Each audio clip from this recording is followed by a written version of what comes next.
How much of the deer activity on your property is your trail camera actually showing you? Because a controlled study using drone footage to verify trail camera captures on a 21-acre ridge found that the cameras recorded roughly 20% of the deer that passed within 25 yards, 1 out of every 5 deer. The other 4 walked past, fed, bedded, and left without triggering a single photo. The study ran 5 non-cellular cameras in a pentagon formation across the ridge with an average spacing of 155 yards, roughly 1.5 football fields between each camera. Over 20 evenings of drone surveillance during the last hour of light, the drone documented 308 instances of deer within 25 yards of a camera. The cameras captured 59. That means 249 deer, roughly 80%, walked through the monitored area and were never recorded. The biggest buck on the property, a mainframe 8-point the researcher had been tracking all season, never appeared on a single trail camera photo during the entire study period, despite being confirmed on the ridge by drone footage multiple times. I have been running trail cameras on my own properties for 19 years. At my peak, I had 14 cameras across 3 properties in 3 states. I have spent roughly $4,200 on cameras, roughly $600 on SD cards, and roughly $100 on cellular plans across those 19 years. That is $5,900 invested in a technology that was showing me 20% of what was happening on my ground. I could have bought a decent used truck for that. My wife pointed that out. She was not wrong. But the 20% that cameras do capture, when you read it correctly, contains patterns that are worth more than 100% of random observation. The trick is knowing what the photos are actually telling you versus what you assume they are telling you. Most hunters look at trail camera photos the way they look at a scoreboard. Who showed up and how big were they?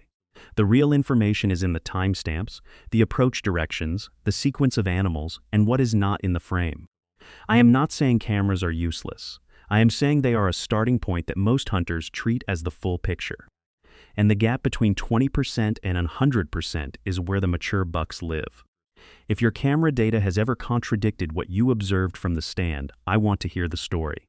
Stay until the end, because lesson number 12 is the one that made me move 3 stands in a single weekend after I finally understood what the cameras had been telling me for years. Number 1. Mature bucks almost always approach from the direction nobody expected. I ran 6 cameras on a 200-acre property in the Black Belt of Alabama, that dark soil prairie and hardwood transition country between Demopolis and Greensboro, where the hardwood creek bottoms wind between open ag fields of soybeans and cotton.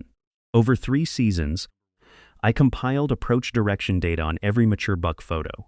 The 3.5-year-old and older bucks entered the camera frame from the predicted downwind direction roughly 35% of the time. The other 65% came from angles that the terrain, the thermals, and individual buck habit created independently of the regional wind. One buck, a heavy 10-point I had photos of for 2 consecutive seasons, approached the same scrape from the northeast on 8 of 9 documented visits. The prevailing wind on those dates was northwest, which should have put the northeast as the upwind direction, the one direction a cautious buck would avoid. But a steep creek bank 60 yards to the northeast created a thermal funnel that pulled air down the bank and away from the scrape, giving the buck a wind advantage from a direction that looked wrong on a map but was perfect on the ground. The stand I had hung to intercept that buck was positioned for the textbook downwind approach. I was facing the wrong direction for 8 out of 9 visits. A second camera angled to cover the northeast approach would have told me this in the first week.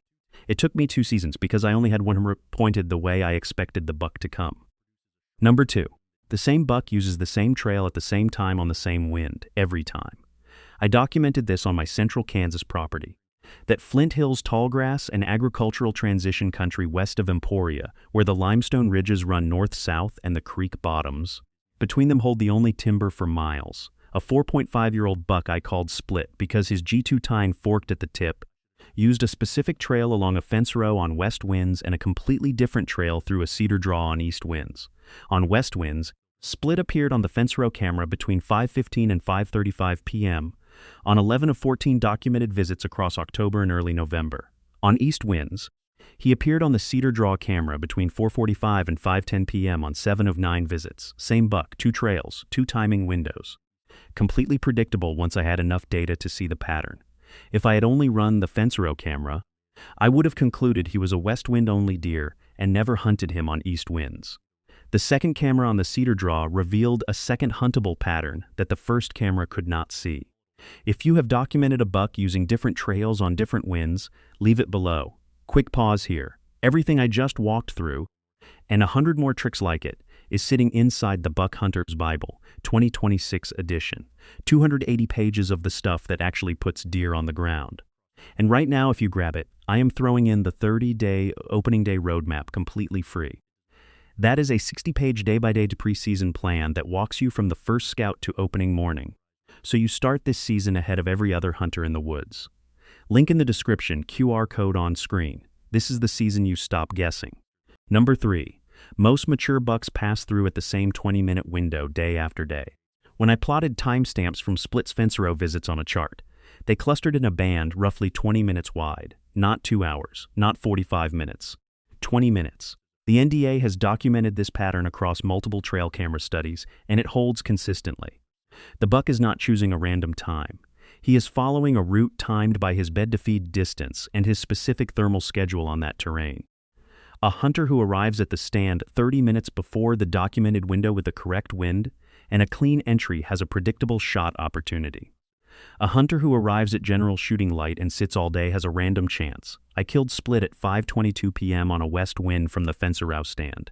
His 20-minute window was 5:15 to 5:35. I was settled in the stand at 4:45. The sit lasted 37 minutes. One of the shortest and most productive sits of my career because the camera data told me exactly when to be there. Number 4. Does lead. Bucks follow. Every time. Across thousands of trail camera sequences I have reviewed on my own cameras and in data shared by buddies and lease partners, the pattern is consistent. The doe arrives first by 15 to 45 minutes. She feeds, relaxes, confirms safety. The buck arrives after her behavioral signal confirms the area is clear. A camera that shows a doe at 5:15 p.m. and a buck at 5:45 p.m. is not showing two random encounters. It is showing the exact sequence of a patterned approach. The hunter who is positioned and settled before the doe arrives has 15 to 45 minutes to calm down and get ready before the buck appears. The hunter who is still climbing into the stand when the doe arrives spooks the doe. The doe sends the alarm and the buck never shows. My notebook from the Split hunt confirms this. A doe and 2 fawns entered the Fencerau at 5:08 p.m., 14 minutes before Split appeared. If I had arrived at 5 p.m. instead of 4:45 p.m., I would have bumped the doe on my walk-in and never seen the buck. Number 5. A buck that appears on camera at night for 3 weeks will go daylight during the rut. This one took me years to believe. A buck showing up on camera only at midnight or 2 a.m. feels like a nocturnal deer. He is not. He is a pressure-educated deer on that specific location. During the 10-day peak rut window, his breeding drive temporarily overrides his pressure-learned caution, and he passes through the same location in daylight while covering his range checking does. The camera that showed nothing but 2 a.m. photos in October will show a daylight photo of the same buck in the first 2 weeks of November. I watched this happen on my Alabama property. With a buck I had 47 nighttime photos of between September 15 and October 25, 0 daylight images. I almost gave up on him. Then on November 8th he appeared at 3:42 p.m. Broadside at the same scrape he had been visiting at 1 a.m. for 6 weeks. The rut did not make him stupid, it made him visible. Same route, same scrape. Different time. The rut compressed his caution threshold just enough to push his arrival 12 hours earlier than his learned pattern. I want to address the counter-argument because I know some of you are thinking it. If a buck is only showing up at night on camera, maybe he really is nocturnal. Maybe he feeds after dark and beds all day. Maybe there's no daylight window. That is possible on properties with extreme hunting pressure, where the buck has been hunted by multiple people across multiple seasons. But on properties with moderate pressure, the night-only pattern is almost always location-specific, not behavior-specific. The same buck showing up at 2 a.m. on your food plot camera may be walking through a staging area 200 yards inside the timber at 4 p.m. He is not nocturnal. He is invisible at your camera location. The camera is in the wrong spot to catch his daylight movement.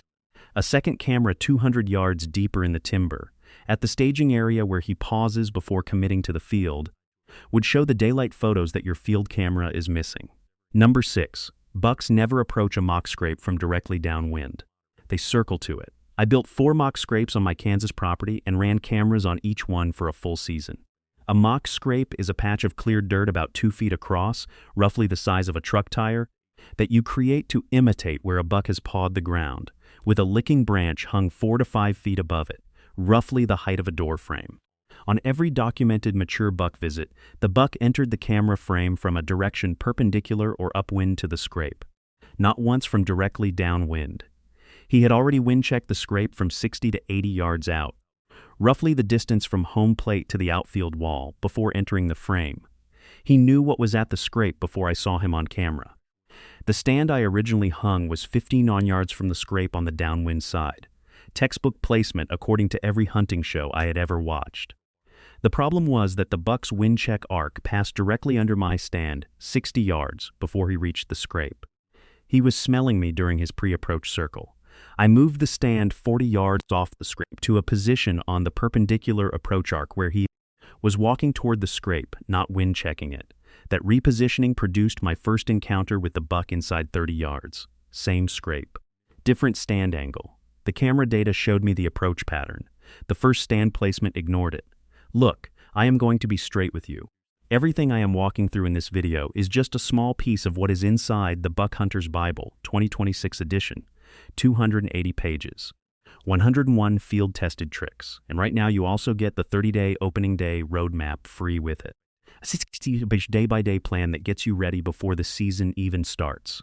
I do not know how long that bonus stays in the deal. But if you have been watching these videos and thinking this could be my season, that is the move.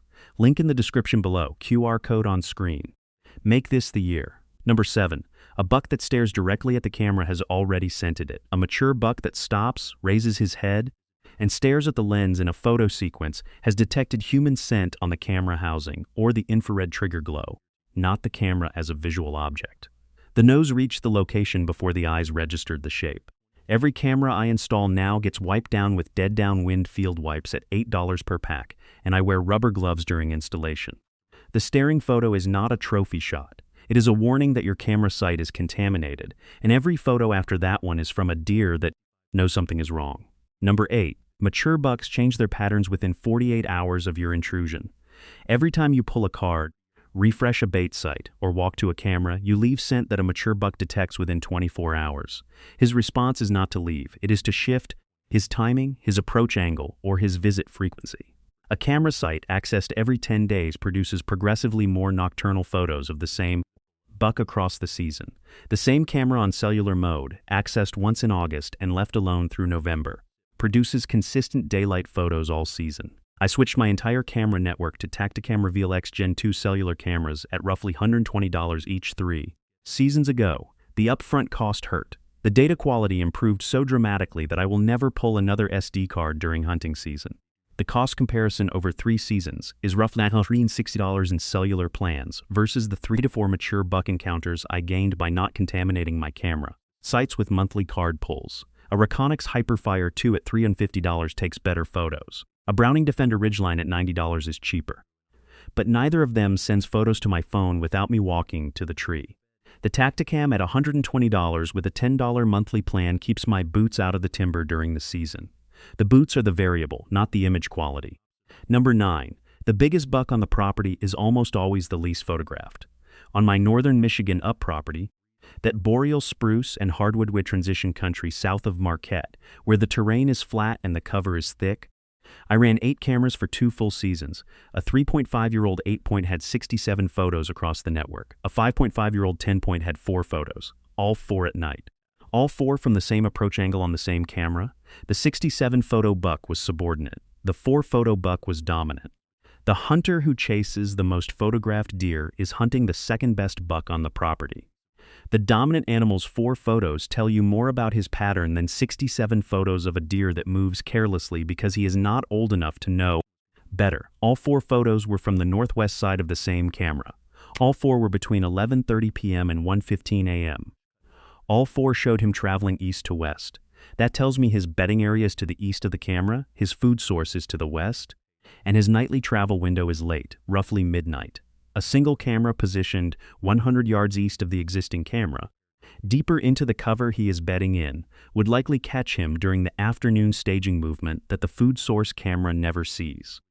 Those 4 photos are not a failure of camera coverage. They are a map to his bedroom. I just had to stop looking at them as individual photos and start reading them as coordinates. Number 10. Trail cameras capture where bucks were, not where they are going. Every photo is historical data.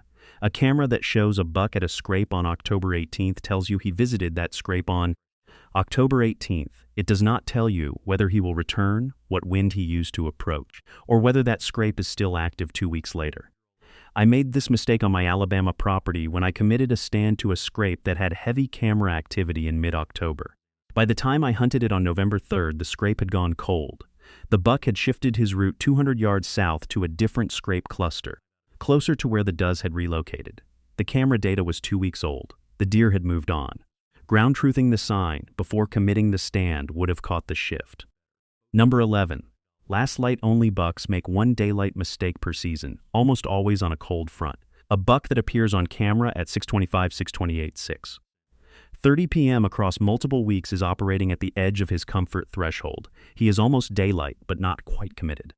One condition breaks that threshold almost every year. The first cold front morning of October or November, when dropping temperatures and rising barometric pressure above 30.0 inches of mercury override his learned caution. That one morning is worth every marginal sit combined.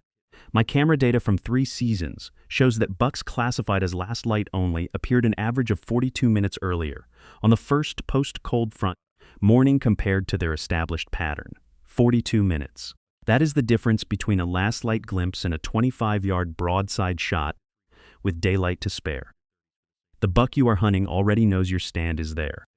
This is the lesson I promised at the beginning, and it is the one that cost me the most deer before I accepted it. Mature bucks modify their movement routes within 50 to 100 yards of stand locations, roughly the distance from a pitcher's mound to first base. Even stands that have never produced a hunter encounter, the scent from installation, the visual silhouette against the sky, the subtle changes to the tree from climbing sticks or screw-in steps, all detectable to a deer that uses that terrain every day. Your target buck has walked within 150 yards of your stand, assessed it, and added it to his mental map of threats. The stand that has been in the same tree for 3 seasons is the stand he knows best. I moved 3 stands in a single weekend after reviewing my camera data and realizing that the approach patterns of every mature buck on the property curved around my stand locations like water flowing around a rock. They were not avoiding the area. They were avoiding my trees. Moving each stand 60 to 80 yards with a clean entry and a fresh position produced daylight photos of 2 of those bucks within a week. Same property. Same deer, different trees. The cameras had been telling me this for 3 years. I just was not reading the data correctly until I plotted every approach angle on a map and saw the curves. Your cameras are not lying to you. They are showing you 20% of the truth. The other 80% is out there in the timber, walking past your detection zone, circling your scrapes from 60 yards out, and curving around your stands like they have been doing since you hung them. The cameras give you a starting point. Your boots, your eyes, and your time in the stand fill in the rest. Next time we are covering the 5 stand placement mistakes that trail cameras reveal, but most hunters refuse to fix. The data is on your SD card right now. Go look at it differently. The buck you are after left you a map in your photos. You just have to stop counting antler points and start reading approach angles.